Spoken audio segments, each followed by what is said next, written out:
Hey everyone, welcome back to another Crash Course video, and today we're looking at the history of a certain history class in Minnesota. Throughout the school year, this class has been exploring all the wonders and horrors of American history. And so in this vid, I'm going to tell you all about those wonders slash horrors. Hit the intro, Mom.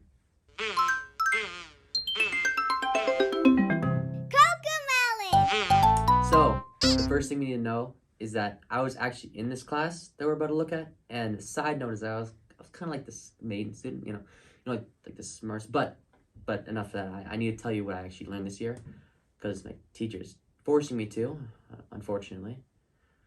So the first thing we learned about was how each other's previous summers went, and that is like totally not important. So I'm just gonna skip it. Hopefully my teacher's okay with this because I am. Plus, I already asked Washington over here. That is Washington, by the way, and he said that it's not important enough to be mentioned in this very important video. So yeah. But of course, soon after that, teacher made us study really hard about Native Americans, and I was stuck with the Navajo tribe in the southwestern United States.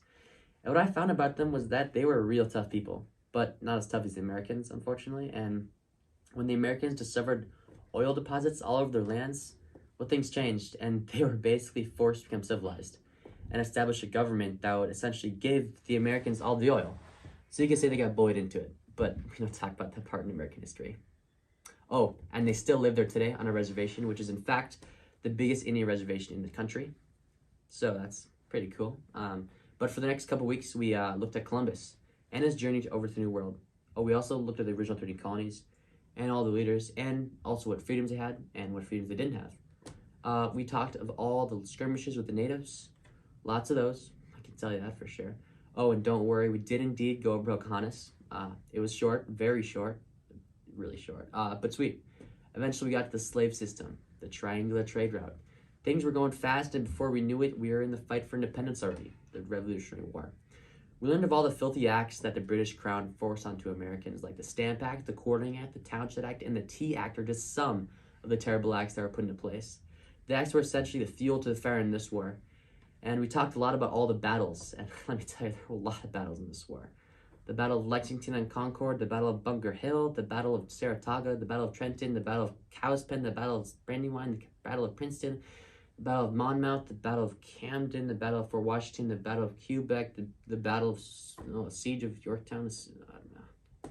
It's too many. And that's not even all of them. I mean, there's still more.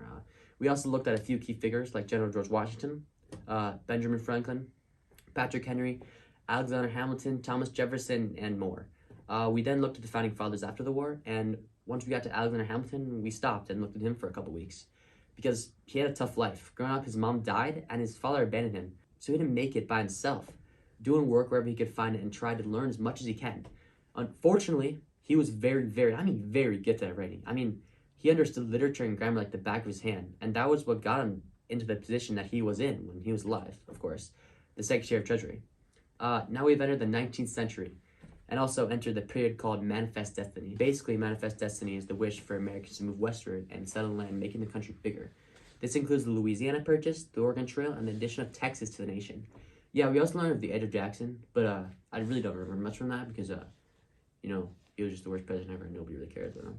I mean, no offense, but in the next couple of decades, many things were invented like the railroads and the factory system. Also, many universities started sprouting up like the University of North Carolina and the University of Oberlin.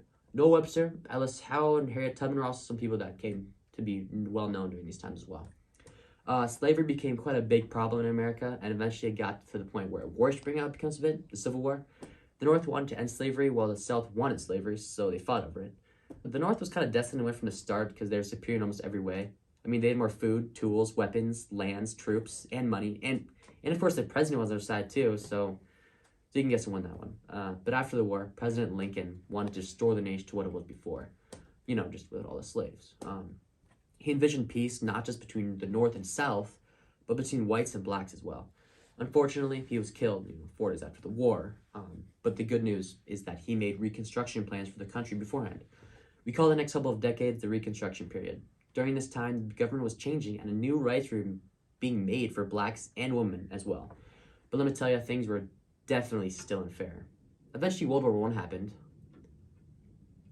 Yeah, we learned about the Triple Alliance and the Triple Entente. Very funny to say. You say it right. We also learned of all the big new guns that were being made by all these European countries. And that's kind of like the whole reason for this war, because the countries were getting new military powers and they were just itching for a chance to test them out on someone and show their powers to the world. Of course, not the only reason to the war, but this was a big one. Really, I can't remember much more from this war because I had a substitute teacher who was filling in for Teach that week. And I just didn't connect with her as much, or at least not as much as I could good old Teach. But then we got into the Roaring '20s and the beginning of the Great Depression. Yeah, the Great Depression really fricked everything up, but that's fine. And then there was the New Deal that Roosevelt proposed, and this was very controversial because people had very different opinions about it and whether it was good or bad. Of course, I'm not going to share my opinion about it because I don't want to get bullied. But the Great Depression did eventually come to an end. But it wasn't because of the New Deal. It was because of World War II. And in World War II proposed three of the worst men ever to live: Adolf Hitler, Joseph Stalin, Benito Mussolini. Hitler was the leader of Germany, Stalin was the leader of Russia, and Mussolini the leader of Italy. And all three of these figures did just horrific things during these times, especially Hitler, who had millions and millions of innocent Jews killed just because he thought that he was of a superior race. The war started on September 1st, 1939, but America did not join the Fed till the bombing of Pearl Harbor on December 7th, 1941. And on June 6, 1944, also called D-Day, it was the beginning of the end of the war when the Allied forces stormed the beaches of Normandy, France, which ended in the Allied forces getting a strong foothold for securing the war. Even though 9,000 troops were lost on D-Day, it opened the way for 100,000 more troops to finish the job across Europe. And when Adolf Hitler saw that he was defeated, he killed himself. All right, I need some water. No, shut it off. We're done. No.